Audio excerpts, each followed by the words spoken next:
Oke, baik. Karena sudah jam 1, langsung dimulai saja ya.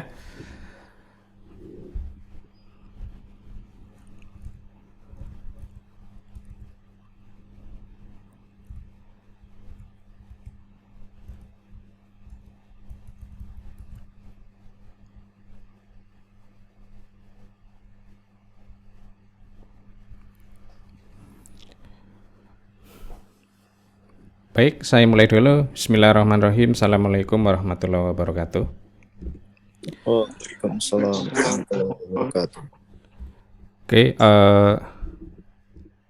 pada pertemuan siang hari ini melanjutkan dari materi sebelumnya. Di materi sebelumnya sudah saya berikan beberapa referensi dari kampus lain ya, atau dari orang lain. Beberapa referensinya sudah saya insert di study dan sudah dikerjakan juga oleh seluruh teman-teman ya. Untuk tugasnya sudah, tinggal yang belum itu yang tugas pertemuannya yang belum. Itu memang karena saya belum ngirim soal ya. Terkait dengan post testnya sudah dikerjakan semua. Oke, biar tidak lupa silahkan teman-teman absen di sini ya, presensi kehadiran, kemudian pilih hadir. Kalau sudah absen nanti ini baru terlihat ya, baru kelihatan seperti itu. Nah, pada pertemuan siang ini saya ingin membahas terkait dengan materi malware ya, anti malware, anti spam. Seperti itu. Apa saja sih materinya? Saya malah belum belajar ya. Oke, materinya terkait dengan malware, yaitu nanti akan saya sampaikan apa sih itu malware, kemudian bagaimana tipe-tipe malware, bagaimana cara kerjanya, kemudian bagaimana cara menanggulangi serangan malware. Kurang lebihnya seperti itu. Nah, kalau di pertemuan-pertemuan tahun kemarin itu pada nanya, kok nggak diajari bikin malware, Pak? Gitu ya. Harusnya itu sudah bisa lah teman-teman ya. Saya hanya nerangkan kulitnya aja. Kalau tahun-tahun kemarin itu ada yang bertanya begitu karena di materi malware ini itu ada project analisis malware ya.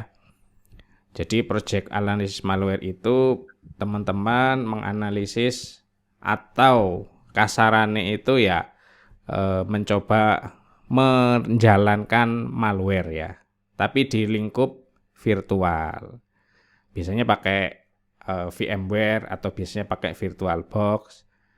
Nah, itu nanti dijalankan.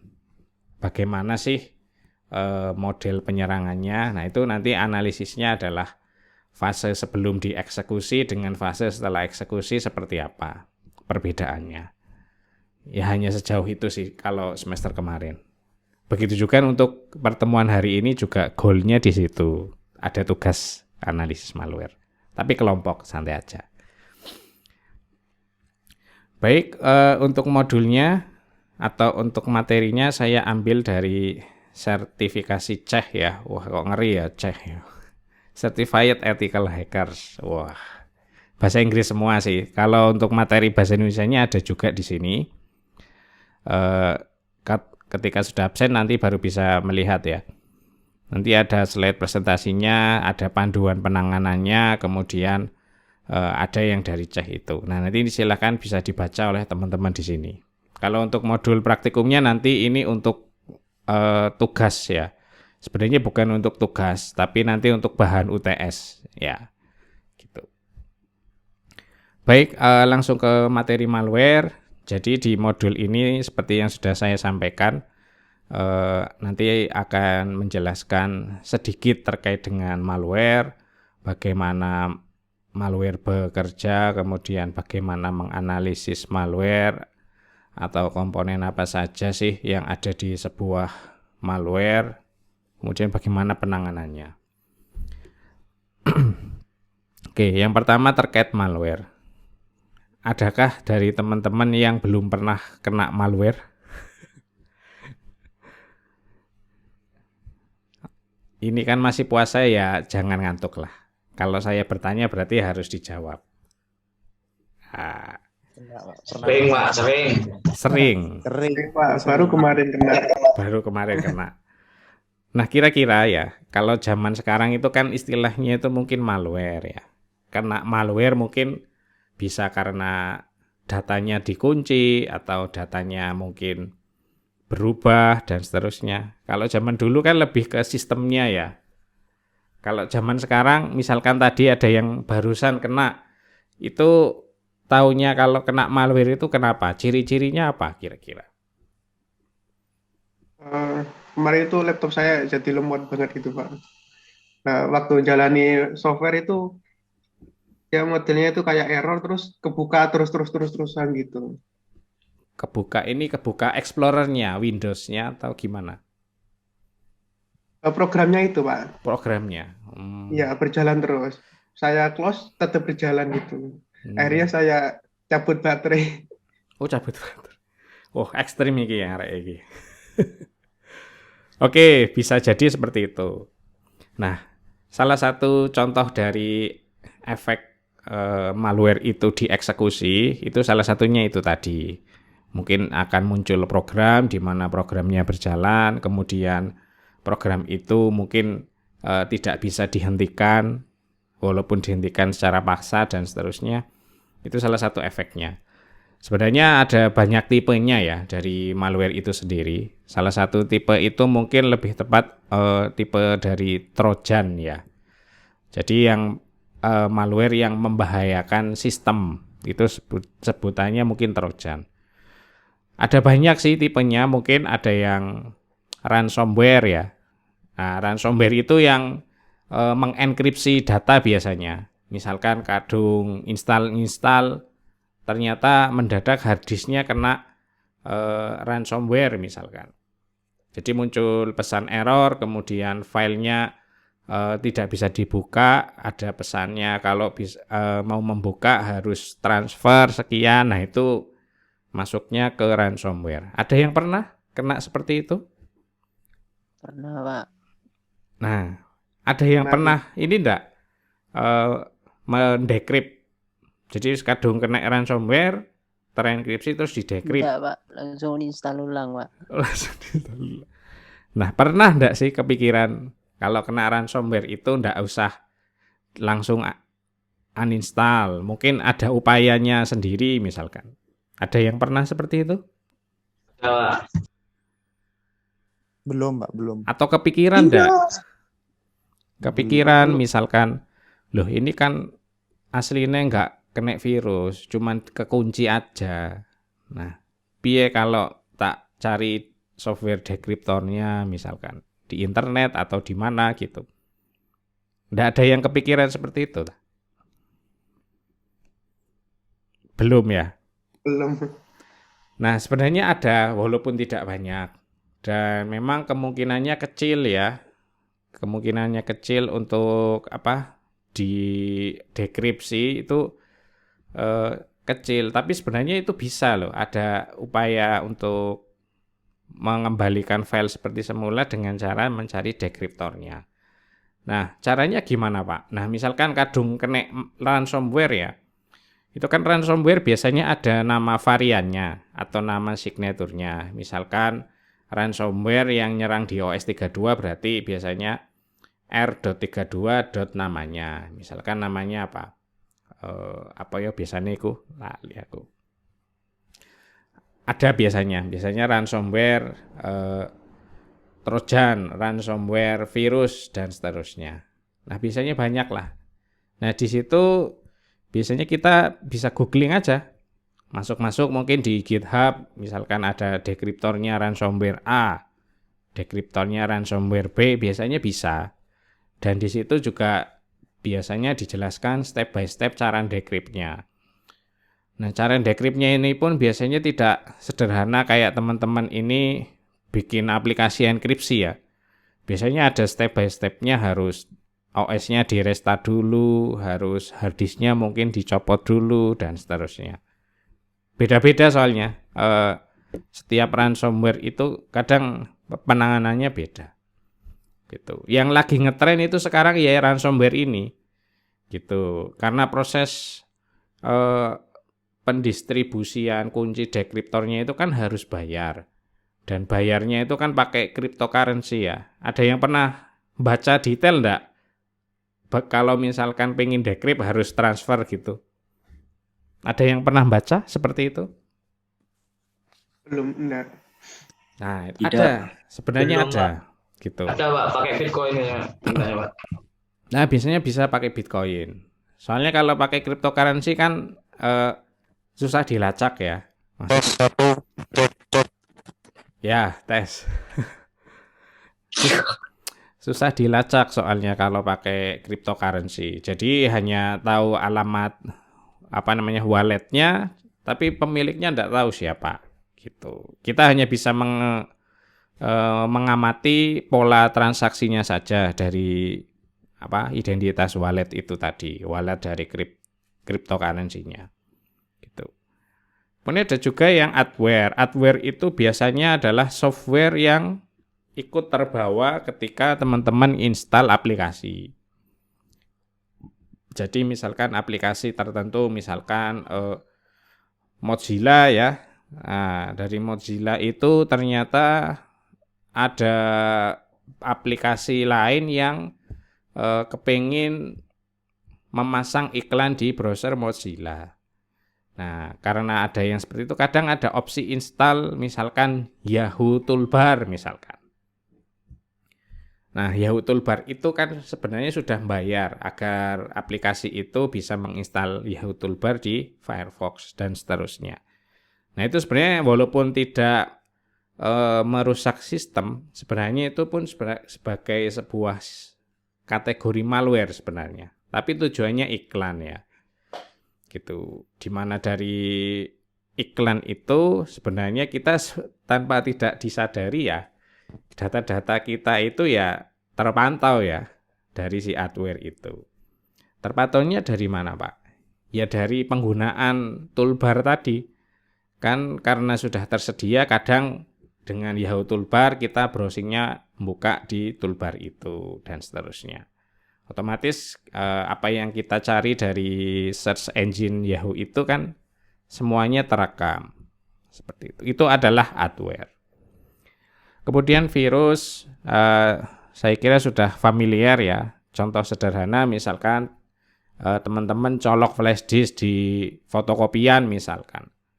Kemudian dicolok ke komputer atau ke laptop pribadi, ternyata masuk sebagai foldernya tersembunyi atau mungkin terhidden, kena autorun, virus autorun dan seterusnya. Gitu. Kemudian ada worm, spyware, kemudian botnet dan crypter, ya itu sama-sama dari contoh malware. Masing-masing penjelasannya nanti ada di modul ini ya. Oke.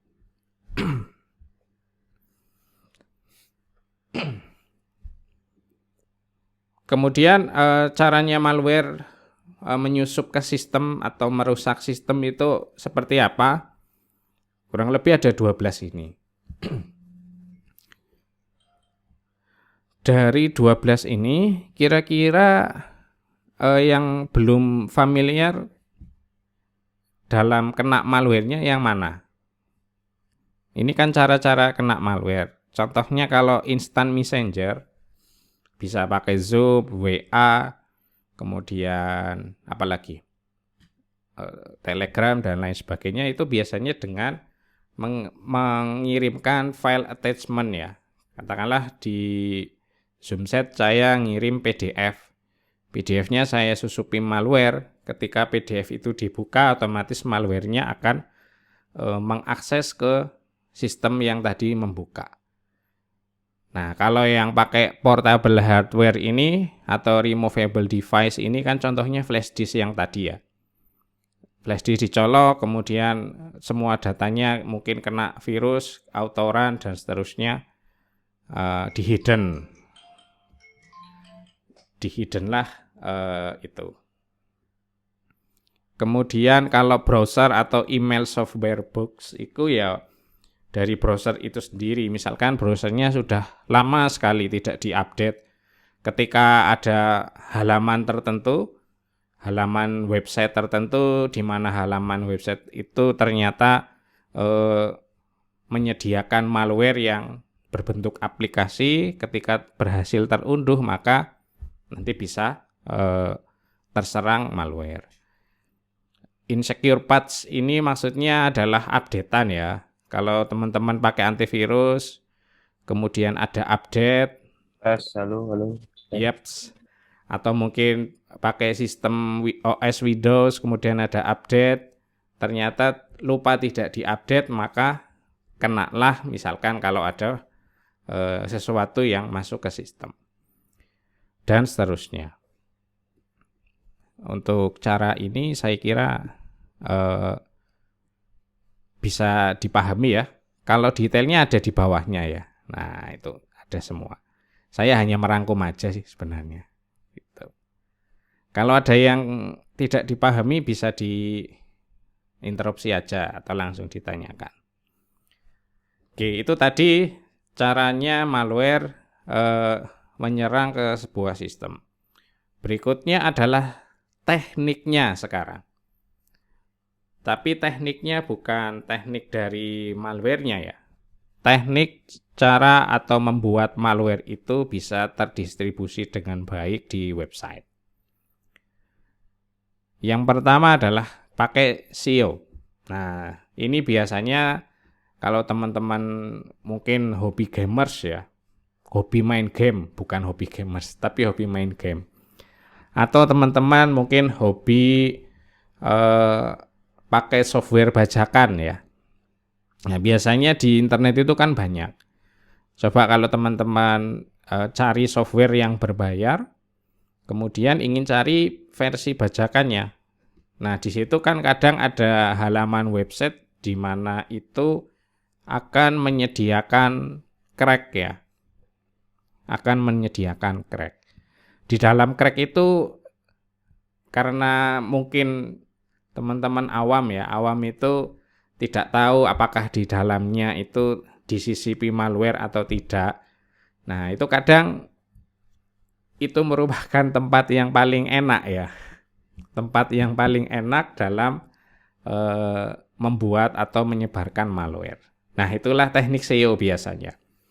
Teknik SEO ini biasanya yaitu tadi, melibatkan aplikasi berbayar dan populer. Biasanya apa? Biasanya seperti Adobe Reader, kemudian aplikasi yang mahal itu kayak Corel, Photoshop, dan lain-lain. Nah, dari situ biasanya dia sangat mudah ya, seperti itu. Karena malware sekarang ini tidak berfokus untuk menginfeksi sistem, dalam arti tidak fokus lagi ngerusak sistem itu enggak, tapi nyuri data ya. Karena dia fokusnya sudah by data. Nah, sekarang berarti canggih ya. Karena dia prosesnya mencuri atau mengambil data, otomatis proses itu biasanya tidak diketahui oleh si pemilik ya. Jadi katakanlah teman-teman pakai software PES 2021. Biar bisa main itu pakainya harus crack. Dan crack itu banyak sekali. Ada yang crack yang ada malware-nya, kemudian ada crack yang memang bisa digunakan tanpa ada malware-nya. Nah, misalkan yang ada malware-nya bisa jadi data-datanya dicuri. Misalkan data apa aja? Data history browsing. Misalkan data yang ada di hard disk dan lain sebagainya. Malware yang bagus itu ketika proses pencurian itu tidak dicurigai oleh si pemilik perangkat. Nah, kalau teman-teman misalkan sekarang ini kena virus kan ketahuan ya. Ada ciri-cirinya ya. Misalkan ciri-cirinya foldernya menjadi tersembunyi. Foldernya misalkan menjadi rename menjadi .exe. Itu kan jelas ya. Nah, kalau malware sekarang kan enggak ada ciri-cirinya. Makanya kita enggak tahu.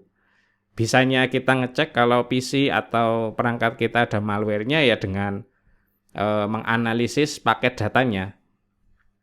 Pakai Wireshark ya. Jadi teman-teman bisa pakai Wireshark, kemudian menghubungkan Ethernet-nya atau protokol yang terhubung ke jaringan, kemudian diamati.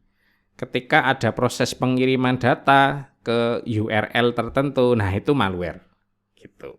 Itu ngeceknya dari situ kalau malware. Kalau virus kan dari apa? Sesuatu yang tidak lazim ya. Kayak folder jadi .exe teman-teman sudah tahu. Nah, kalau malware sekarang kan susah. Nah, harus ngeceknya biasanya by software analisis paket data. Wireshark lah mudahnya. Biasanya seperti itu. Kemudian teknik malware yang lain juga ada yang saat ini sedang booming ya, ini ya, social engineer clickjacking. Kalau teman-teman sekarang mengakses website Facebook ya, itu kan sekarang lagi booming proses ngetag dengan melakukan share video porno atau gambar porno ya. Apakah ada yang jadi korban? Nah, kalau ada berarti mungkin rodok ngeres ya. Rodok ngeres tapi normal. Kalau cowok ya gitu. Nah, itu adalah tekniknya ini, social engineer clickjacking. Jadi ketika teman-teman di sini di-tag, kemudian diklik lagi, kadang dia akan nge-tag ke seluruh friend-nya atau seluruh ke teman yang ada di Facebook. Biasanya seperti itu. Nah, paling tidak dijaga dulu. Misalkan ada foto atau video yang covernya ketoke cewek cantik gitu ya, ditahan dulu. Nah, dilihat komennya, apakah komennya berupa tag-tag apa teman-teman Facebook atau tidak. Nah, kalau berupa itu berarti itu adalah bentuk serangan social engineer. Apakah seperti ini berbahaya, Pak? Secara sistem tidak berbahaya, tetapi secara keamanan dia hanya nyuri data teman-teman. Data apa Pak yang dicuri? Data sosmednya. Biasanya ketika clickjacking seperti ini, pola pengambilan atau pencurian datanya ya dari data sosmed itu sendiri. Misalkan Facebook ya. Ketika data itu diklik, dia akan diarahkan ke halaman login yang mirip dengan Facebook. Nah, ketika teman-teman menulis datanya, username-nya Triawan, passwordnya Unmuh Jember, ya wis ketahuan sudah. Apakah yang dirugikan hanya akun sosmednya? Iya betul. Gitu. Tetapi dari akun itu bisa disalahgunakan ya. Jadi misalkan bisa dipakai untuk minta pulsa. Kebetulan teman-temannya ada yang saudara. Kebetulan mungkin dari teman-teman di sini ada yang saudaranya bupati, kemudian minta bantuan untuk ditransfer uang dan seterusnya. Nah, seperti itu fungsinya. Jadi akun sosmed sekarang itu ya bisa dikatakan merupakan apa ya, aset ya. Jadi jangan sampai jatuh di tangan orang yang tidak berhak lah, karena bisa disalahgunakan. Seperti itu. Yang contoh social engineering clickjacking adalah contoh yang tadi ketika ada yang share di Facebook kemudian muncul mendadak di tag semua. Nah, itu social engineering clickjacking. Dari proses klik akhirnya dia bisa auto nge-tag dan seterusnya. Kalau yang phishing itu yang tadi halaman login seperti halaman dari situs aslinya. Nah, phishing ini adalah halaman tiruannya gitu ya. Jadi sama-sama tampilannya adalah login Facebook, tetapi untuk menandai bahwa halaman itu palsu biasanya dilihat dari URL-nya. URL-nya facebook.com atau Unmuh Jember ya. Ternyata kalau URL-nya Unmuh Jember sedangkan tampilan loginnya adalah Facebook, berarti mahasiswa TI lagi ngehack itu. Nah, siapa itu yang biasanya ngehack? Gitu.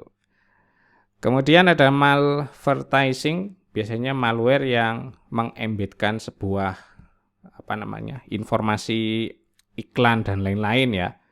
gitu. Tapi ada sih sebuah halaman website yang banyak iklannya tapi itu bukan malware. Ya kayak detik.com itu ya. Gitu. Nah, itu beneran iklan ya. Kalau yang iklan yang berbentuk malware itu biasanya iklan-iklan yang ada di situs dewasa itu, Mas. Di situs dewasa itu kan kadang saya sih sudah jarang buka ya. Dulu-dulu aja waktu nakalan. Jadi banyak lah di sebelah kanan kiri itu ya, itu pasti akan ada data-data iklan yang kadang meresahkan ya. Nah, kadang meresahkan. Seperti itu. Meresahkan itu karena kadang dia disuruh atau kalau tidak sengaja ketika ngeklik, nah itu muncul aplikasi untuk install misalkan. Gitu. Nah, itu adalah malvertising. Jadi malware yang diembedkan kepada sebuah iklan. Kemudian compromise legitimate website. Nah, ini biasanya ada semacam layanan hosting ya. Kalau dulu zaman saya itu ada hostingan gratis, tapi mudah kena virus itu dulu. Namanya 000 web host atau apa ya? Saya lupa. Sudah zaman jadul sekali itu. Nah, di situ juga dipakai hampir seluruh penggunanya itu untuk menghosting virus zaman dulu ya. Kalau teman-teman ada bisa enggak ya? 000 web host ya. Nah, ini dulu ada ini. Sekarang mungkin sudah bangkrut ya. Nah, masih ada itu ya. Oh, tapi kok Indonesia ya? Gitu. Nah, kalau zaman dulu ini sudah lama ya. Maksudnya dipakai untuk menghosting virus. Jadi konten websitenya itu dulu buat ngisengi ini netizen ya. Seperti itu. Kemudian ada drive by download, spam email. Nah, ini sama seperti yang sebelumnya ya. Jadi saya yakin teman-teman kalau buka email itu kan banyak spamnya ya. Ada yang spam minta tolong, ada yang minta bantuan, minta donasi. Bahkan yang lagi ngetren kemarin, yang lumayan trending itu yang seorang dari Surabaya itu yang dicari FBI ya. Ada yang dengar beritanya? Iya Pak, dengar. Ya, Pak. Aktor Dengar, Surabaya. Pak. Kok aktor Surabaya sih? Orang Surabaya buronan FBI. Itu gara-gara menipu apa, Mas?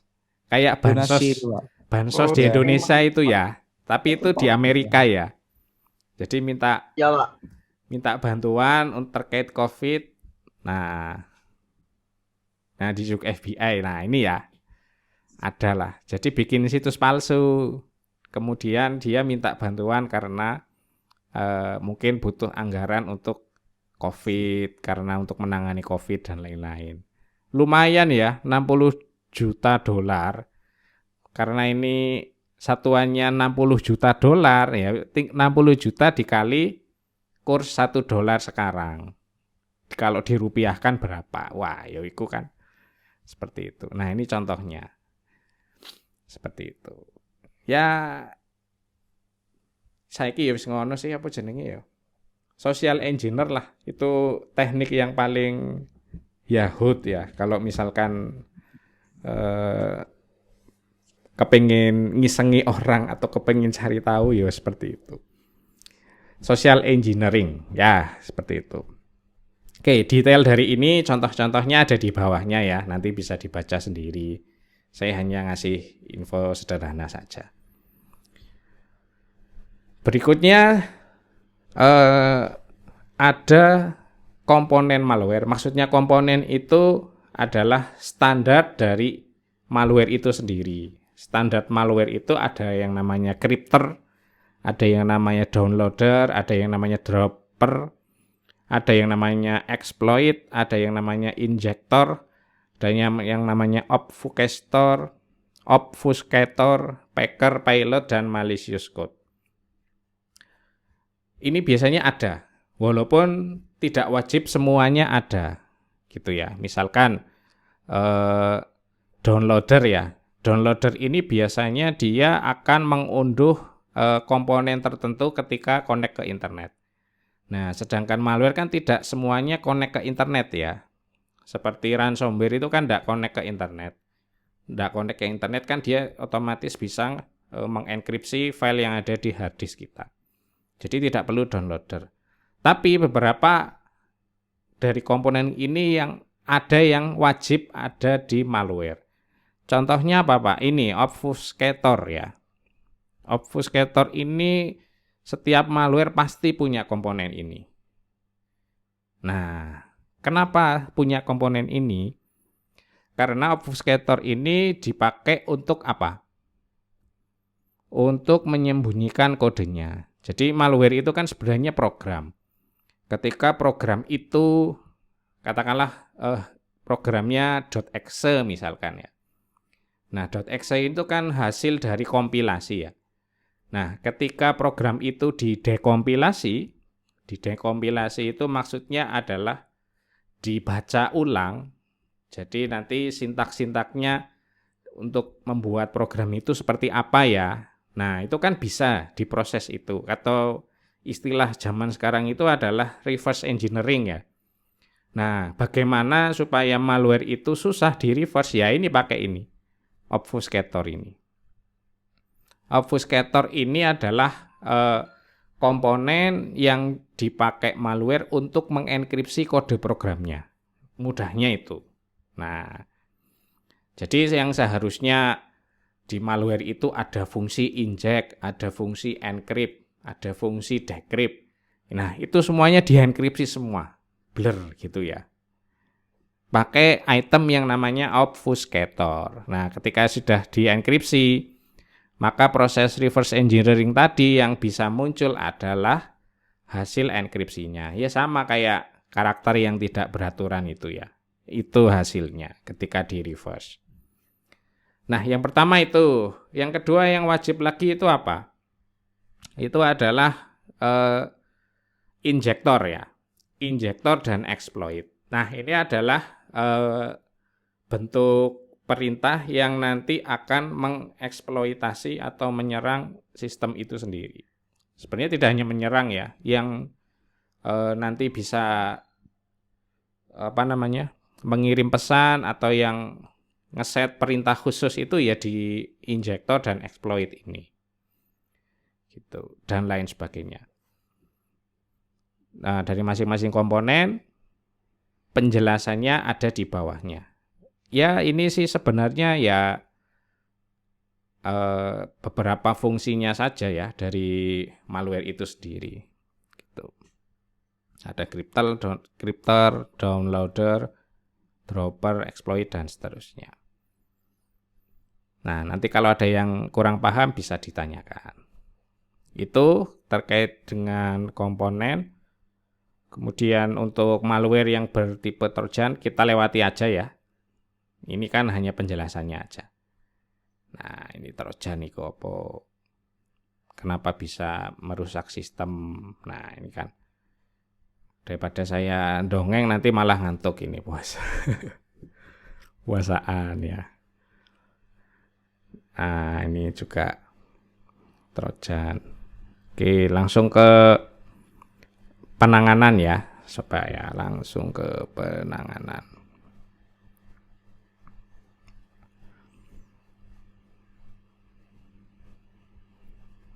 Oke, Trojan.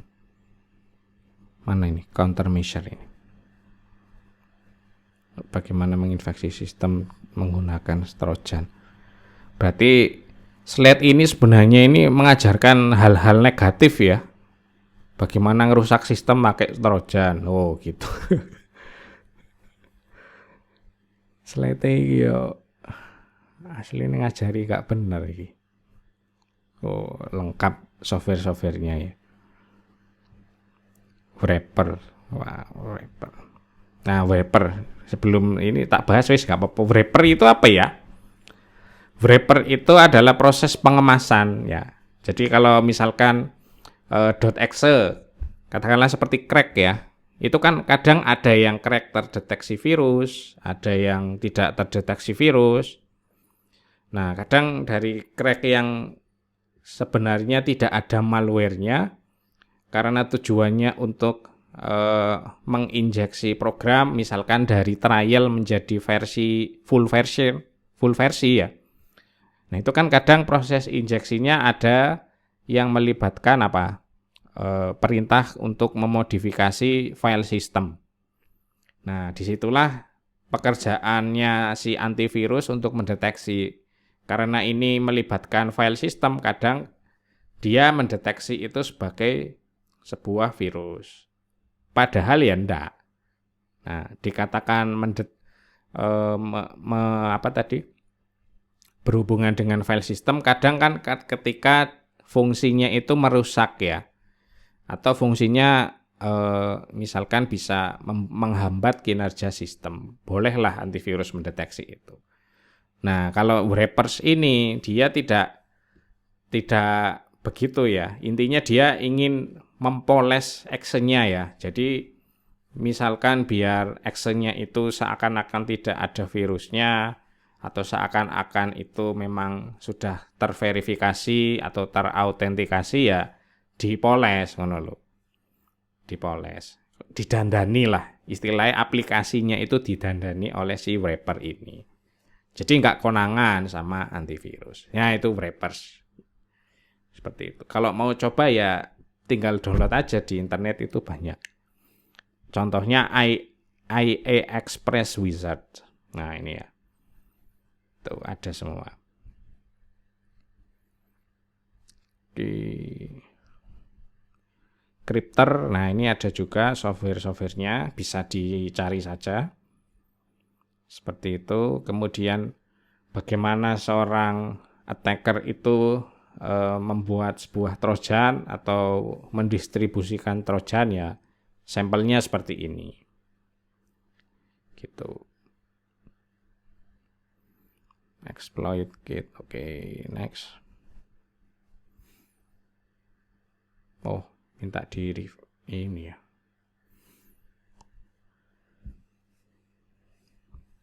Oke, sebentar.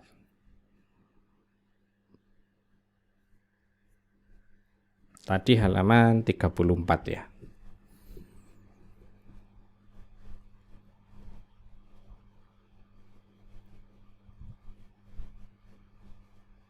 Oh, kelamaan. Pakai PDF-nya aja. Sebentar. Pakai PDF. Apakah terlihat? Terlihat, Pak. Oke. Halaman 34.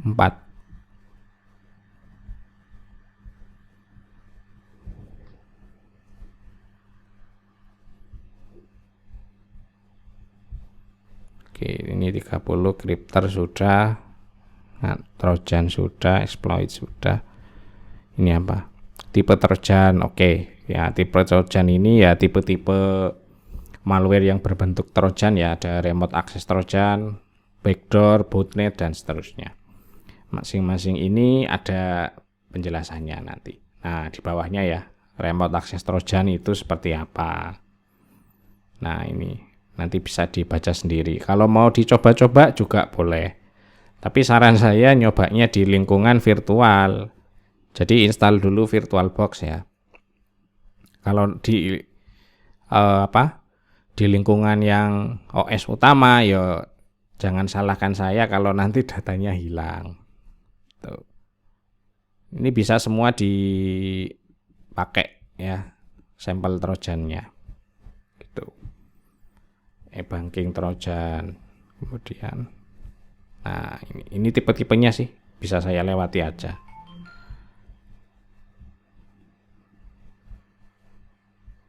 Defacement trojan. Apa ini defacement ya?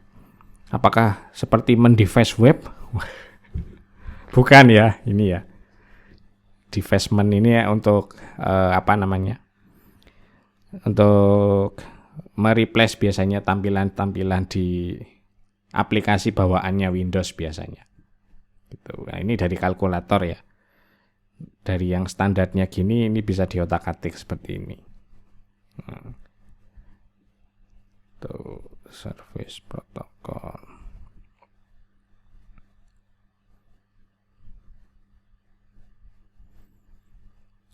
IoT Trojan. Oh. Oke. Oke, virus and worm concept juga saya lewati aja kayaknya ini ya. Cara kerjanya virus, karakteristiknya itu biasanya menginfeksi program yang lain, kemudian mentransformasikan dia sendiri, menenkripsi sendiri, mengubah data, membuat file dan programnya menjadi korup, kemudian mereplikasi diri atau memperbanyak. Nah, karakteristiknya virus biasanya seperti itu. Apakah dia merusak sistem, Pak? Kadang virus merusak sistem, kadang dia hanya mengubah saja atau memodifikasi saja. Gitu. Nah, ini ya. Virus adalah self-replicating program. Itu berarti program yang bisa menggandakan dirinya sendiri dalam memproduksi dengan mengattach program lain atau komputer boot sector atau dokumen. Ya, itu biasanya. Sebenarnya kadang ya enggak nyerang ya, dia hanya memperbanyak saja. Gitu. Kayak virus autorun itu kan enggak nyerang ya, kadang dia cuman menghidden saja, kadang cuman menduplikasi filenya biar nambah banyak gitu ya. Itu virus biasanya. Karena sudah cukup familiar, saya lewati saja. Kalau penasaran dengan ini bisa dibaca sendiri di modul yang pertama. Materi malware. Oke, indikasi virus, oke. Fake antivirus. Nah, ini ransomware WannaCry. Oke. Nah, ini Bitcoin ya, dan seterusnya. Ini contoh ransomware.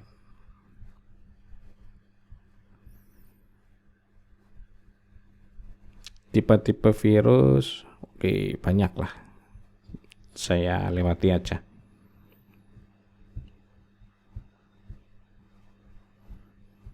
Langsung ke cara penanganannya.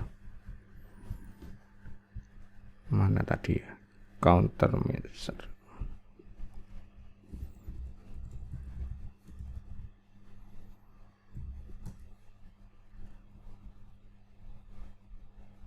Oh, lali. Ini file gambar ya, nggak bisa di search. Oke, sebentar, agak ke bawah kayaknya tadi. Ada tutorial bikin virus. Wah, ini zaman dulu banget iki ya. Game.bat ya. Nah, kalau belum pernah bikin virus, nah ini ada tutorialnya. Nanti teman-teman bisa bikin. Kemudian dijalankan di virtual. Jangan lupa ya, dijalankan di virtual. Jangan pakai OS yang utama. Cara bikin virus. Nah, ini softwarenya juga ada, Virus Maker's Tool dan lain-lain. Wah, ini negatif ya. Ini jangan buat iseng ya, Rek. Ngolek gawe virus diisengi kabeh iki bisine lab TI ini bahaya. JPEG virus, Delmebets Virus Maker, dan seterusnya. Ini salah satu contoh tools ya yang bisa dipakai untuk membuat virus. Kalau untuk belajar enggak apa-apa, silahkan bikin. Tapi jangan untuk ngisengi orang lain. WoMaker juga ada softwarenya. Kalau penasaran bisa browsing aja di Google. Kayaknya masih ada. Kalau sudah tidak ada, langsung buka di arsip saja. Situs arsip.org. Nah, biasanya ada semua. Nah, lanjut ke malware analysis ya. Nah, di sini penting ya. Soalnya ini analisis cara kerjanya malware ya. Gitu. Oke, cara menganalisis malware itu yang pertama adalah yang intinya dari proses analisis itu adalah nanti menganalisis suspek filenya. Suspek filenya itu adalah file yang nanti dimodifikasi oleh si malware itu sendiri. apakah ada atau tidak ada. Kemudian mungkin apakah ada pesan yang keluar masuk dari perangkat itu atau sistem operasinya. Nah, itu pun juga harus dipastikan ya. Maksudnya dipastikan itu untuk memastikan misalkan yang keluar itu adalah data X misalkan. Nah, data X itu dikirimnya kemana? Misalkan ke Google Drive atau misalkan ke Dropbox atau ke situs lainnya. Nah, itulah suspek filenya. Suspek filenya itu adalah data yang dicuri itu apa? Gitu. Data yang dicuri biasanya ya dia mencuri dari seluruh data di hard disk, tapi tidak secara langsung ya, bertahap yang dicuri. Atau mungkin dia mencuri dari data history di browser. Karena data di sistem dengan history browser itu kan penyimpanannya itu jelas, direktorinya ada di mana itu kan jelas. Jadi malware itu mudah nyarinya. Gitu.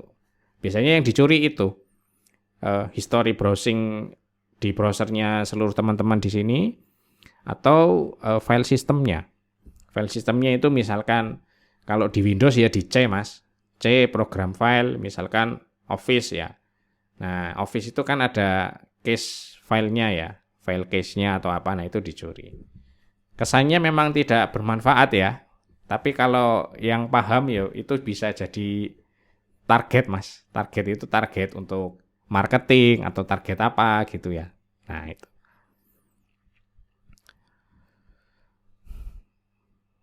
Kemudian antivirus sensor sistem. Nah, ada yang belum pernah tahu cara kerjanya antivirus? Cara kerja antivirus itu sebenarnya gampang ya. Jadi kalau ada aplikasi itu terdeteksi bahwa dia bersinggungan dengan file sistem, dia langsung terkena notif bahwa ini adalah kemungkinan besar adalah file virus atau file yang bisa menyebabkan kerusakan sistem. Nah, disitulah biasanya dia terdeteksi. Misalkan virusnya auto-run ya, misalkan antivirus itu sudah up to date ya, signaturnya up to date, setiap hari diupdate, maka langsung terdeteksi itu langsung. Bisa dikatakan kayak ransomware-nya WannaCry, antivirusnya itu kan bisa mendeteksi di program itu. Di program itu soalnya ada signature WannaCry, otomatis langsung terdeteksi. Nah, antivirus itu mendeteksi by signature atau sesuatu yang unik di program yang berbentuk atau yang bisa merusak tadi. Sensornya seperti itu. Oke. Nah, malware analysis itu seperti apa sih? Malware analysis itu bisa kita sebut sebagai atau bisa kita bagi menjadi dua. Yang pertama malware analysis statis, yang kedua dinamis. Nah, nanti untuk proyeknya kita masih menggunakan malware yang dinamis. Karena malware yang dinamis ini kita hanya mengetahui interaksi sistem saja. Interaksi sistem atau mungkin efek dari sistem ketika malware itu dijalankan. Nah, interaksi itu dicari dari behavior-nya. Behavior itu apa? Kebiasaan sistemnya. Misalkan sebelum install malware-nya atau sebelum nge-run malware-nya, dia misalkan tidak mengakses file CMD misalkan. Setelah mengakses malware-nya, ternyata dia ada kecenderungan mengakses ke sistem 32, ke CMD, dan lain-lain. Nah, itu adalah salah satu contoh behavior analysis. Kalau static analysis, dia menggunakan source code analysis ya. Tekniknya kita sebut sebagai reverse engineering. Seperti yang tadi saya jelaskan, misalkan ada file exe itu dibongkar, mungkin dengan bantuan perangkat lunak, seperti IDEA Pro mungkin, atau Binary Ninja, atau Cutter mungkin. Nah, dari situ tanpa harus mengeksekusi, dia mencoba menganalisis kode program yang dipakai untuk membuat malware itu. Atau kode program yang disusun untuk membuat malware. Dari situ kan ketahuan ya, ketahuan secara logik dari sintak programnya. Oh, malware-nya iki nyerange neng sistem 32 misalkan. Oh, malware-nya ini ternyata nyerang neng directory root misalkan kalau di Linux dan seterusnya. Itu perbedaannya dinamik dengan statik. Kalau statik tidak perlu dieksekusi malware-nya. Artinya dia hanya menganalisis kode malware-nya saja atau file malware-nya. Kalau dinamis dia butuh mengeksekusi malware-nya agar bisa tahu perubahan sistemnya dari sebelum dieksekusi dengan setelah itu seperti apa. Gitu. Gitu. Nah, jadi kalau sudah dianalisis malware-nya, jadi nanti bisa tahu cara mencegah malware itu. Misalkan sebelumnya sudah kena malware WannaCry. Karena sudah paham cara kerjanya WannaCry, otomatis penggunanya tahu, oh iki toh carane menghindari. Tinggal dihapus saja filenya di sini. Tinggal dihapus seperti ini atau di-restart dulu biar tidak menyebar dan lain sebagainya. Oke, ini apa ini? Oh, alasannya butuh analisis malware ya ini semua lah. Ya. Oke. Statik seperti ini, dinamis seperti ini. Oke, untuk prosedurnya dalam melakukan analisis malware seperti ini ya. Ya, seperti yang tadi saya katakan. Yang pertama harus install VM ya. Bisa VirtualBox, bisa VMware atau virtual machine. Kemudian menginstal sistem operasi. Bisa Windows, bisa Linux. Saran saya sih Windows saja. Kalau bisa Windows XP atau Windows 7 ya, enggak apa-apa. Kemudian sistemnya diisolasi dari jaringan. Biasanya itu di adapternya, itu di set host only ya adapternya. Gitu. Kalau butuh simulator internet bisa pakai software iNetSim. Kemudian disable share folder, kemudian isolasi dan seterusnya. Nah, maka bisa digunakan untuk prosedur malware analysis. Nah, ini nanti untuk ujian ya, ujian UTS minggu depan ini. Toolsnya ini dan seterusnya, oke. Ada imaging tools dan seterusnya, oke, bisa dilewati. Terlalu panjang di sini ya. Oke, oh ini penjelasan masing-masing tadi ya, teknik malware analysis, ada statis analisis dengan menganalisis kodenya tanpa mengeksekusi malware itu sendiri, gitu contohnya seperti ini. Oke, bisa saya lewati aja ya.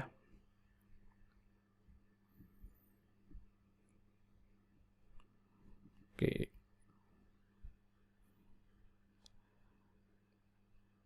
Oke, ini beberapa contoh software yang dipakai untuk malware scanning ya. Untuk local and online malware scanning. Untuk nyekan maksudnya ini variannya malware apa gitu loh. Nah, ini pakai software-software ini. Gitu. Terus apa ini? Ini software untuk nyari stringnya atau sesuatu yang bisa terbaca dari program malware-nya. Nah, itu ya.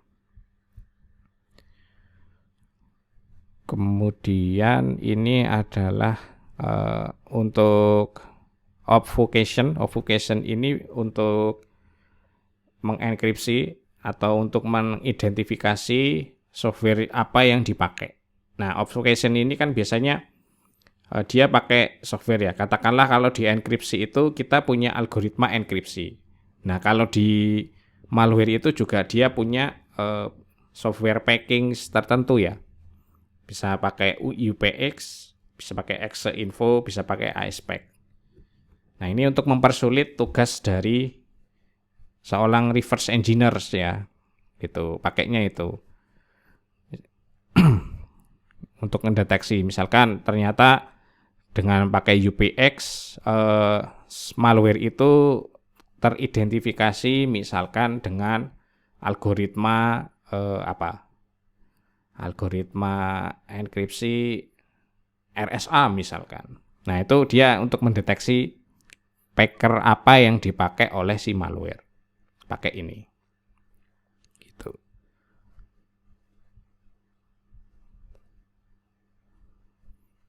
Oke. Next. Kemudian identifying file dependency. Oke, file dependency itu adalah list file yang nanti berhubungan dengan sesuatu yang sesuatu yang nantinya akan dieksekusi oleh si malware, gitu ya. Yang dieksekusi misalkan berdasarkan malware itu ternyata dia kalau di Windows misalkan masuk ke kalau di registry kok lali ya di Windows ya. Misalkan ada di registry apa loh, lali aku. Pokok kalau di regedit itu kan muncul ada beberapa ya. Nah, biasanya di situ dari history file system yang ada di registry itu biasanya dia akan menyerang di registry tertentu. Nah, di situ untuk mengidentifikasinya bisa pakai tools ini.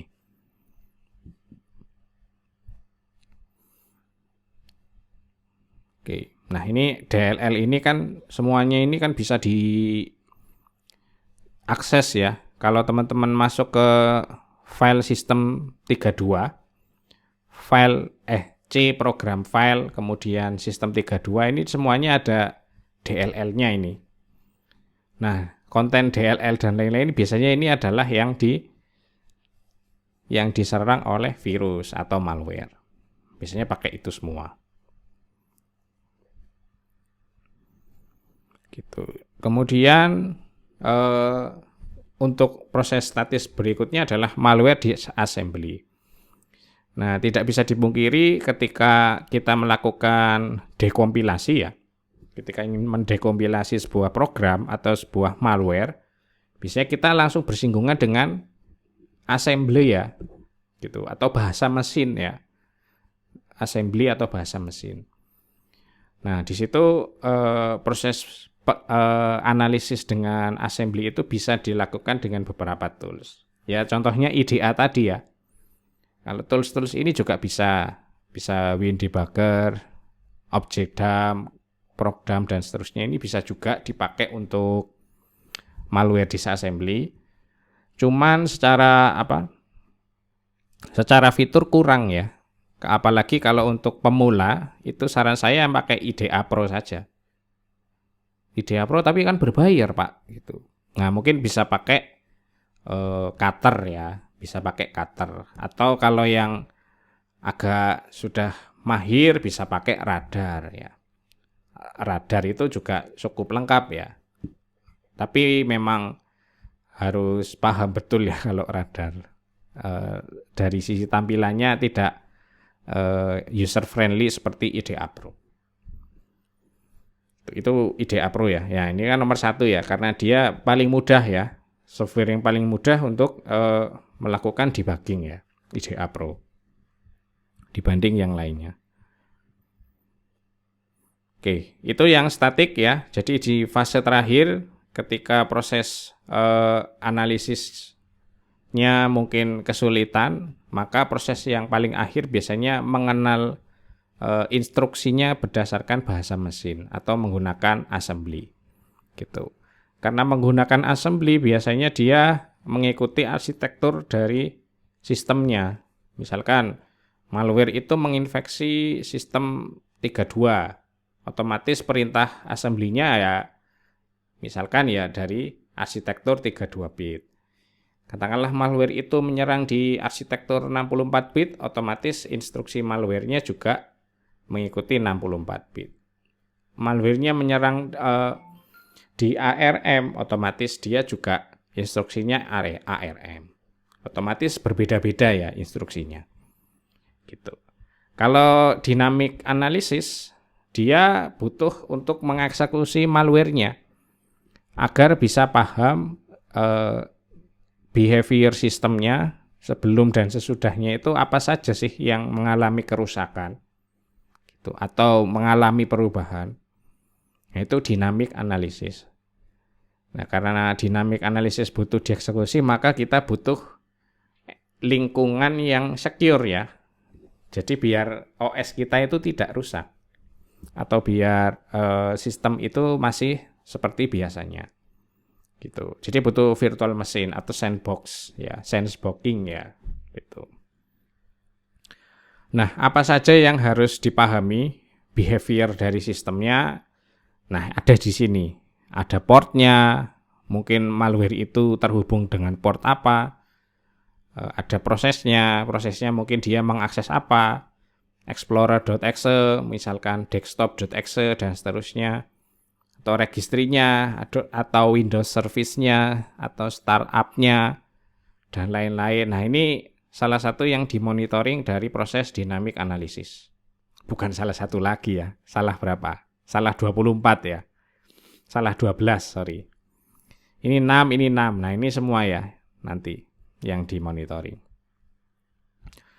Oke, masing-masing ini ada penjelasannya sudah di bawahnya ya. Saya kira sistem baselining, host integrator, dan seterusnya. Nah, ini ya. Itu untuk dianalisis kira-kira dari sisi port monitoring itu aliran data yang keluar masuk itu di port mana saja sih. Nah, itu bisa pakai dynamic analysis. Untuk toolsnya pakai apa? Nah, bisa pakai ini. Kalau di Windows cukup buka CMD, tinggal ketik netstat ya. Gitu. Atau pakai software yang lain, TCP View atau mungkin apa namanya? Nmap ya. Itu bisa pakai itu. Nah, ini kalau netstat bisa pakai CMD di Windows. Netstat -A misalkan. Gitu. Kemudian proses monitoring. Proses monitoring ini kayak teman-teman buka text manager ya. Ada yang belum pernah buka text manager? Kayaknya sudah ya. Nah, kalau bisa buka text manager, nah di situ kan ketahuan ya, proses yang sedang berjalan itu apa saja. Biasanya itu tahu aplikasinya atau tahu apa namanya programnya yang sedang berjalan itu, misalkan ini ya kelihatan ya explorer.exe, kemudian asset security. Nah, ini apa lagi? CTF-mon ya, CF monitor mungkin. Nah, itu enggak apa-apa. Nah, kalau di proses ini ada salah satu program yang tidak dikenal, nah bisa jadi itu virus. Gitu. Jadi harus paham dulu tapi teman-teman, itu virus atau bukan. Atau ternyata masih satu keluarga dengan program yang lain. Nah, itu jangan di end ya. Jangan di end proses ya. Kemudian registry monitoring. Nah, kadang kalau kita sudah mengeksekusi malware, biasanya registrinya termodifikasi itu. Nah, untuk bisa tahu bisa pakai beberapa registry monitoring. Regsuit, registry viewer, regscanner, dan lain-lain. Nah, itu bisa dipakai. Kemudian Windows Service juga bisa dimonitoring juga, hampir mirip dengan proses Explorer tadi ya. Cuman ini masih bukan fokus di seluruh program ya. Tetapi kalau Windows Service ini fokus di layanan yang disediakan oleh Windows. Gitu. Biasanya ada di registry ini. HK Local Machines, System Kernel Control Set Services. Nah, itu ada di situ untuk Service Manager. Biasanya di situ berubah, bisa nambah atau bisa dimodif. Itu Windows Service. Kemudian startup program monitoring juga biasanya nambah. Ya samalah kayak teman-teman mungkin habis install sesuatu ya. Kadang kan ada yang membutuhkan dia langsung dijalankan ketika komputer itu hidup atau laptopnya hidup. Jadi ketika OS-nya Windows-nya sudah hidup, nah ketika program itu langsung jalan berarti di startup-nya itu di-enable. Gitu. Nah, kadang malware juga begitu. Ketika merasa bahwa si pemilik perangkat itu tahu kalau komputernya kena komputer, komputernya kena komputer. Komputernya kena malware, maka kadang kan di restart. Nah, dia ndak ngecek startup-nya. Ketika startup-nya sudah menjalankan malware-nya, maka dia kena lagi. Gitu. Jadi sebelum di restart, startup-nya di disable dulu untuk software malware-nya.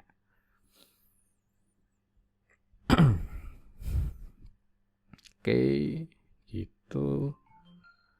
Kemudian event log, berarti log analysis ya, ada semua ini di OS ya. OS itu pasti ada lognya.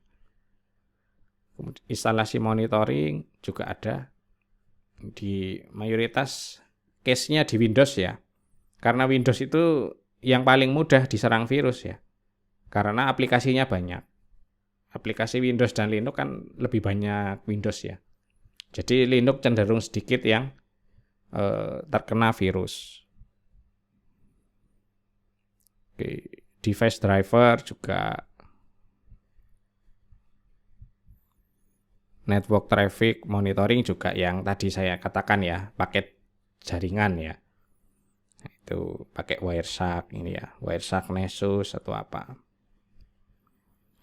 Oke, terus DNS monitoring juga harus dicek untuk ketahui di paket datanya itu mungkin mengirim kemana, ke Dropbox atau ke Google Drive atau ke yang lainnya. API call monitoring dan lain sebagainya. Oke, langsung ke yang terakhir aja ya, mitigasi ya. Ini proses. Sebentar, sebelum masuk ke itu, ini ada proses tahapan dalam menganalisis atau static analysis ya. Nah, ini tahapannya ada di sini. Gitu. PE view ini, kemudian stage infeksinya seperti ini. Oke. Oh, bukan analisisnya, ding. Sorry. Oh, ini pakai Remnux. Wah, pakainya Remnux, softwarenya Volatility, vol.py. Oh, benar, ini virus analisis, benar ya. Berarti salah satu contoh malware analisis ada juga di sini. Oke, karena ini nanti untuk tugas, jadi saya lewati aja ya. Nanti kalau di proses pengerjaan tugasnya bingung, baru ditanyakan. Biar menantang ya. Sajane tugasnya ya wis tak kei step by step ya. Gitu. Oke, yang terakhir ini adalah countermeasure, yaitu adalah cara melindungi dari serangan malware itu seperti apa. Materi terakhir sebelum UTS ini ya. Yang pertama, cara melindungi dari malware, yang pertama adalah menghindari membuka email attachment dari pengirim yang tidak dikenal. Gitu. Kalau misalkan teman-teman di sini ada email masuk, tetapi itu sumbernya tidak jelas. Misalkan bunyinya adalah dari Prodi TI. Ternyata emailnya bukan email resmi Prodi TI. Misalkan emailnya TI tapi tidak resmi @gmail.com misalkan. Nah, itu jangan dibuka, biasanya pengen iseng. Gitu. Kemudian cara berikutnya adalah memblokir semua port yang tidak dipakai. Baik port yang ada di OS-nya atau port yang ada di firewall-nya. Gitu. Jadi diblok aja, misalkan portnya yang biasa terbuka kan port berapa? Misalkan port berapa ya? 21 FTP ya. Kemudian port 100 ke bawah lah mungkin. Nah, itu kalau ada yang asing, nah itu diblokir aja. Gitu. Kemudian menghindari sebuah program yang ditransfer melalui instant message. Misalkan saya ngirim file ini, filenya .exe, saya kirim ke Zoom chat. Nah, itu dihindari kalau misalkan itu tidak terverifikasi misalkan. Jadi ada orang yang tidak dikenal ngirimi pesan WA, "Selamat, Anda dapat kuota dari Kemendikbud 20 giga dengan catatan klik link di bawah ini." Nah, itu kadang itu adalah skema penyebaran ya. Skema penyebaran ya seperti itu biasanya. Nah, itu kalau bisa dihindari. Gitu. Kemudian apa ini? Menguatkan settingan yang lemah yang ada di OS biasanya. Misalkan di situ ada protokolnya, ada servisnya yang mungkin ya seperti startup ya, startup aplikasi tadi. Misalkan di startup itu yang boleh dicentang itu service. Misalkan service untuk Office, Office Word, untuk Microsoft Teams misalkan. Nah, itu bisa, enggak apa-apa. Kalau ada yang aplikasi lain yang tidak begitu dibutuhkan, mending tidak usah. Seperti itu. Kemudian tahap untuk preventing berikutnya adalah memonitor network traffic internal. Nah, itu butuh ya pakai Wireshark ya. Mungkin ada yang ini aliran data yang asing yang keluar masuk ke perangkat. Nah, itu bisa dimonitor. Menghindari proses unduh dan eksekusi aplikasi dari sumber yang tidak terpercaya. Nah, ini juga sama ya, kalau di aplikasi HP juga sama. Biasanya secara defaultnya itu dia akan menolak ya ketika sumbernya tidak terpercaya. Gitu. Sama kayak di Windows juga, kalau istilahnya tidak yakin ya nggak usah diinstal gitu ya. Gitu. Kemudian selalu menginstal update ya, atau patch atau security update apapun itu, atau dari OS-nya, entah itu dari OS-nya, entah itu dari antivirus. Kalau ada updatean terbaru silahkan diupdate. Entah itu dari program, itu diupdate. Kemudian scan semua perangkat eksternal, bisa berupa flash disk, DVD, dan lain-lain ya, sebelum dipakai. Kemudian permission-nya di-restrict atau dibatasi ya. Misalkan yang bisa mengakses folder prodi, misalkan hanya saya, dosen-dosen tidak bisa misalkan. Nah, itu perlu di-restrict. Kemudian menjalankan atau menginstal antivirus. Bisa antivirus, bisa firewall, bisa IDS. Seperti itu. Nah, itu cara sederhananya untuk menghindari atau untuk fase preventing, fase untuk menghindarkan dari serangan malware dan sebagainya. Itu seperti itu. Ya, mungkin itu sederhananya, materi sederhana dari saya yang bisa disampaikan. Silahkan teman-teman jangan lupa mengisi absen ya. Kalau ada yang mau ditanyakan, silahkan ditanyakan. Absennya nanti saya ambil dari sini aja ya untuk presensi. Jadi tidak saya panggil satu-satu, monggo bisa di situ. Sambil menunggu kalau ada pertanyaan karena ini minggu terakhir sebelum UTS, terkait UTS. Nah, ini nanti saya beri project ini untuk malware analisis ya.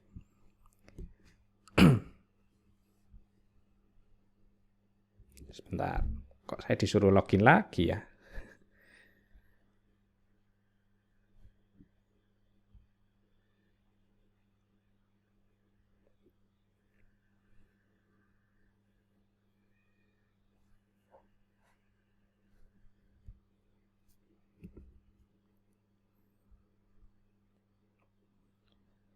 Oke, karena lemot, sebentar, ini aja dengan PDF.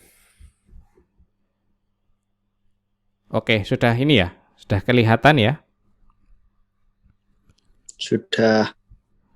Oke, nah jadi ini nanti tugas sekaligus untuk soal UTS. Jadi untuk tugas ini adalah nanti terkait dengan malware analysis. Yang harus dilakukan teman-teman itu Nah, seperti yang sudah saya kerjakan ini.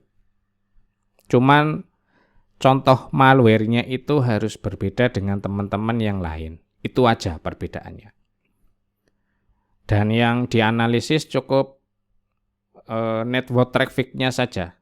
Network traffic dan bukti bahwa data yang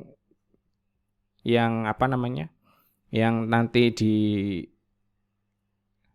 yang dihasilkan dari proses eksekusi malware itu beneran bisa terbukti di tampilan capture data Wireshark. Sudah sampai itu saja. Ini masih Mas? Masih dynamic analysis ya. Gitu. Sebenarnya yang ada di latihan ini sudah bisa dicontohkan atau sudah bisa dikerjakan step by step-nya. Rexroute dan seterusnya. Cuman ini ya harus pakai lingkungan virtual. Seperti itu. Jangan yang OS langsung. Jadi perlu install VMware atau VirtualBox.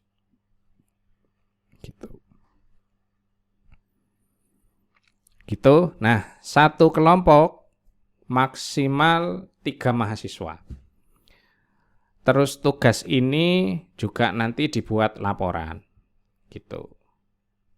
Dan nanti juga harus didemokan. Didemokannya nanti baik luring ataupun daring, nanti melihat sikonnya lah. Sebisa mungkin sih luring aja. Kapan mendemokannya, tugas analisis malware ini, proses demonya adalah pas dengan jadwal UTS. Gitu.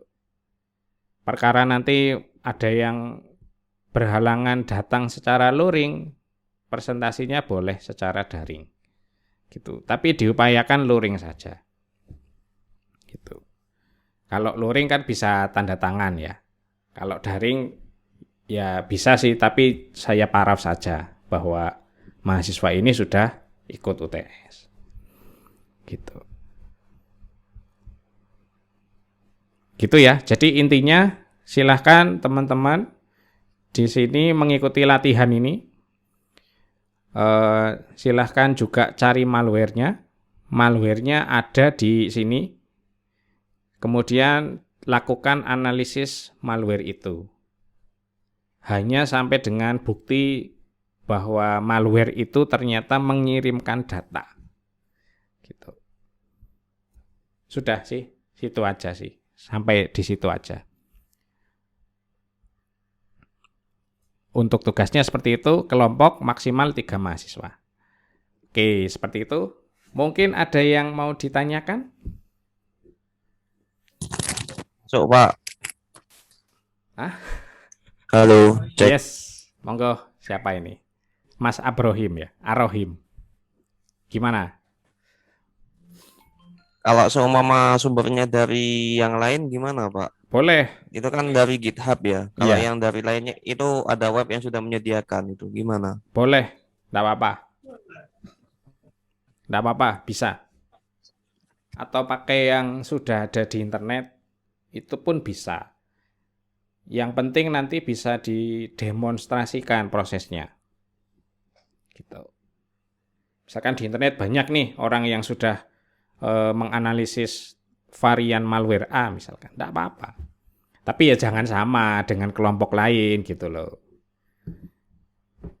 Gitu.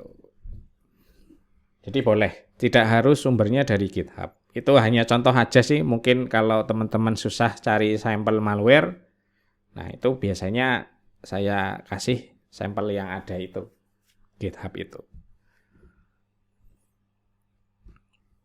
Mungkin ada lagi yang ditanyakan, monggo.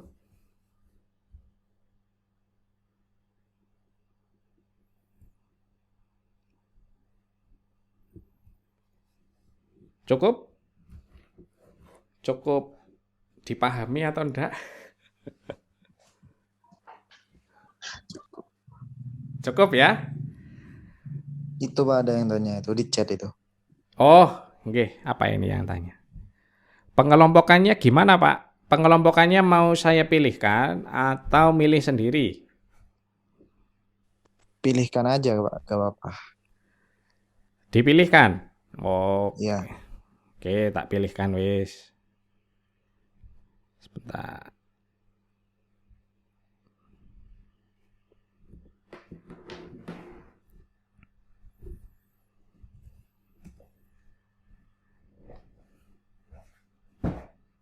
Saya tak buka Sia dulu berarti.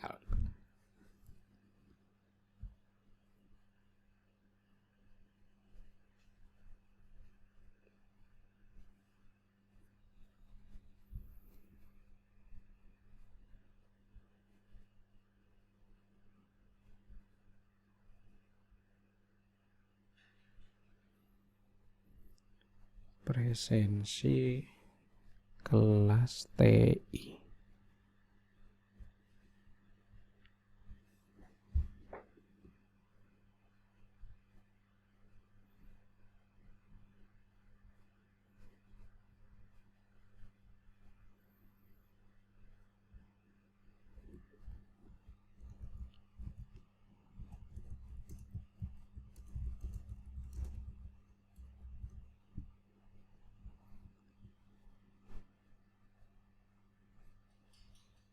Saiki tanggal 22 April.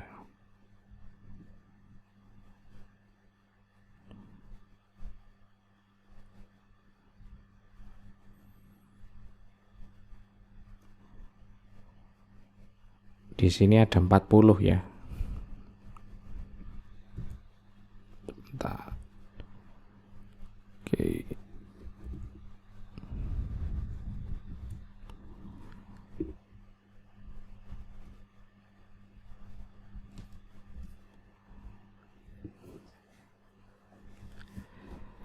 Oke.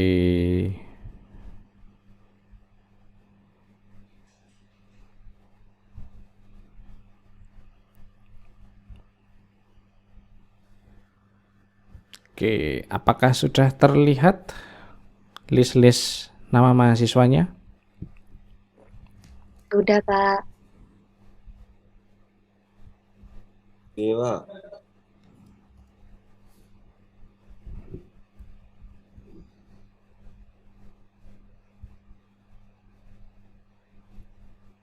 Sebentar, saya tak hapus dulu yang tidak. Karena kopas ya ono tulisannya tidak hadir ini.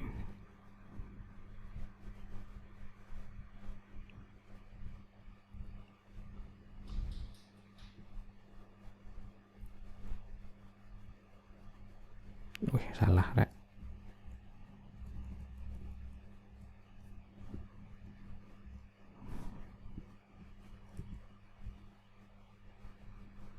Ginda Ali ki piro tadi nih iki?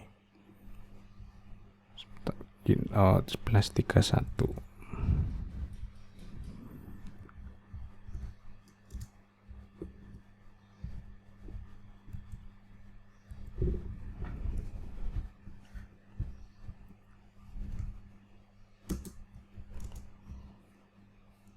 Oke.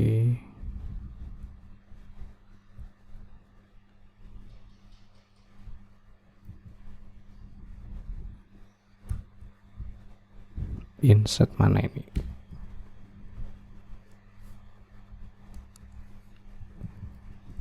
Oh, malah nggak iso balik. Oke, kelompok 1.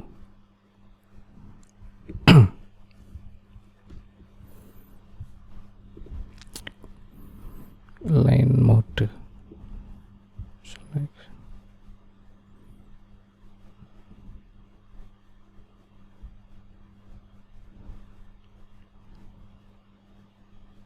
Undo paste.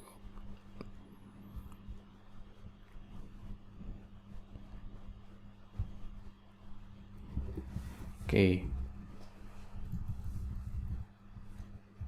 Sebentar. Oke.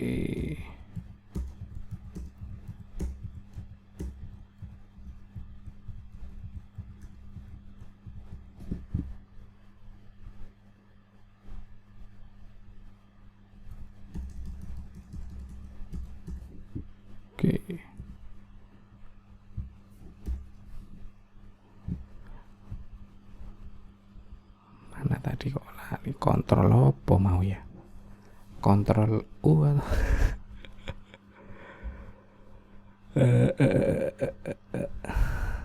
oke.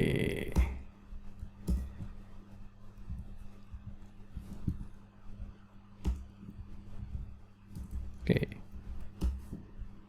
Kendali. Yang pertama, kayaknya nggak tepat kalau 1 2 3 langsung di ini ya.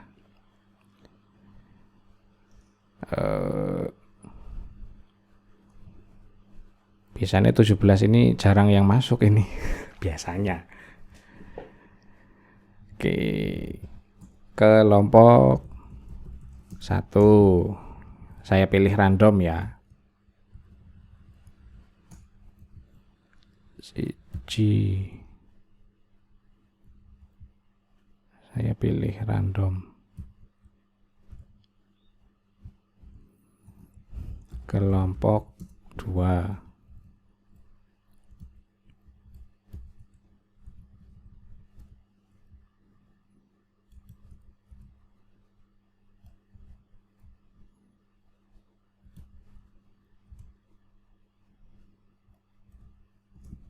Kelompok 3.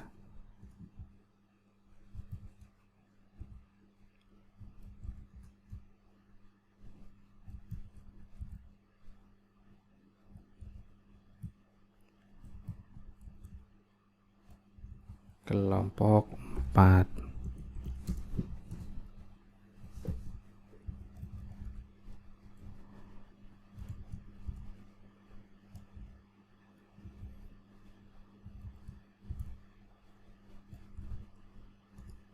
Kelompok 5.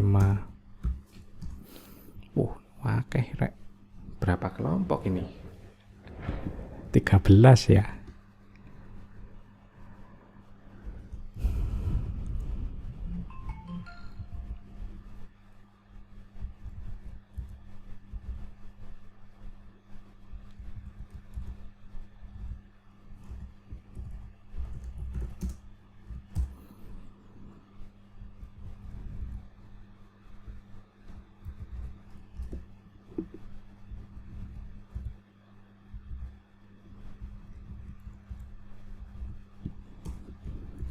Kelompok 7.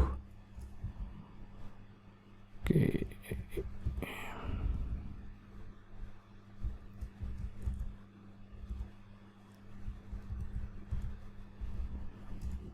Kelompok 8.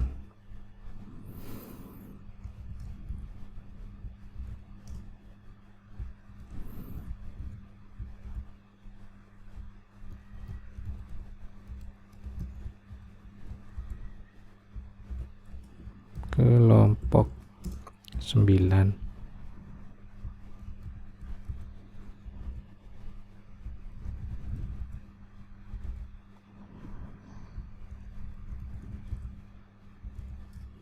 Kelompok 10.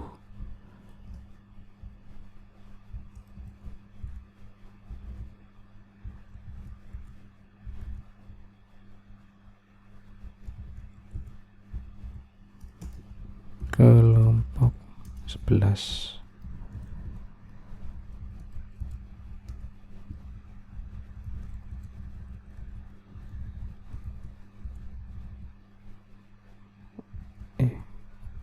Iki Feby cewek ya, cewek semua aja. Oke. Nah, kelompok 13. Ini kelompok 12.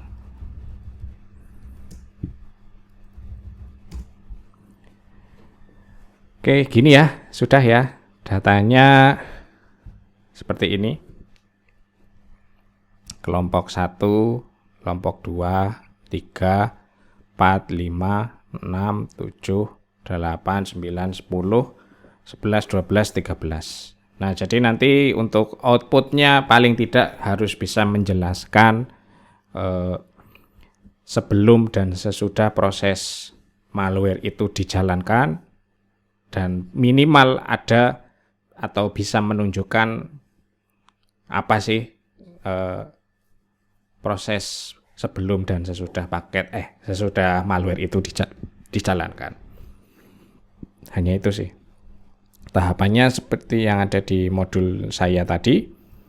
Kalau ada yang kesulitan, silakan bisa dijapri pribadi ke saya, boleh. Gitu. Kemudian sampelnya di masing-masing kelompok ini harus berbeda ya, tidak boleh sama dengan kelompok yang lain. Sampel malware. Seperti itu. Oke, sudah jelas ya. Nanti bisa saya share ke study, jadi tidak perlu dicatat, enggak apa-apa. Silahkan kalau ada yang mau ditanyakan.